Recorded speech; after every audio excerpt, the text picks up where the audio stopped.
দেশের শীর্ষস্থানীয় নেতৃবৃন্দ, ওলামায়ে কেরাম,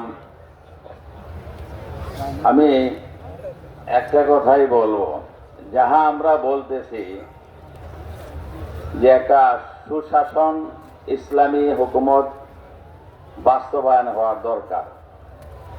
এর জন্য কি একটা তাকওয়াওয়ালা এবং সব সময় এক কথায় থাকে এমন একটা নেতৃত্বের প্রয়োজন আছে কিনা?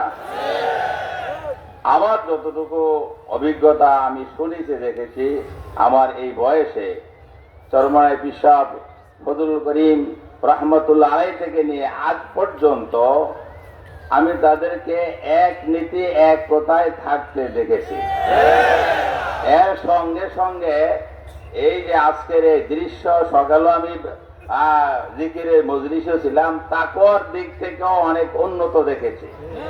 সেই হিসাবে এই নেতৃত্বের দিক থেকে সঠিক এবং সুন্দর তাকওয়াওয়ালা একটা নেতৃত্ব আমাদের আছে কিনা? এক নম্বর, যদি তাই হয়, বাকি সকলে মিলে এই নেতৃত্বের অধীনে আমরা যদি তাকওয়ার সঙ্গে আল্লাহকে খুশি করার জন্য কাজ করি, অল্প হইলেও আমাদের বিজয় আসবে, ইসলামী হুকুমত আসবে, সুশাসন আসবে।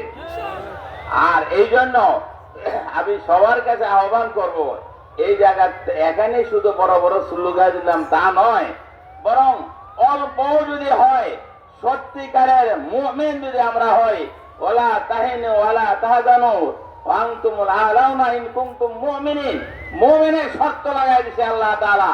প্রকৃত মুমিন যদি আমরা হতে পারি এবং এই প্রকৃত মুমিনের যে ধরনের শিক্ষা এই ইসলামী আন্দোলনে আছে, এই নেতৃত্ব আছে, তাই যদি আমরা সফল কাম হতে চাই, সকলে ঐক্যবদ্ধ হতে হবে হাবলুল্লাহর অধীনে এবং প্রকৃত মুমিনের অধীনে, এবং এই চরমনাই শাইখের নেতৃত্বে আশা করি সকলে যদি চেষ্টা করি, তাহলে আমরা সুফল এবং পেয়ে যাব, বিজয়ও পেয়ে যাব।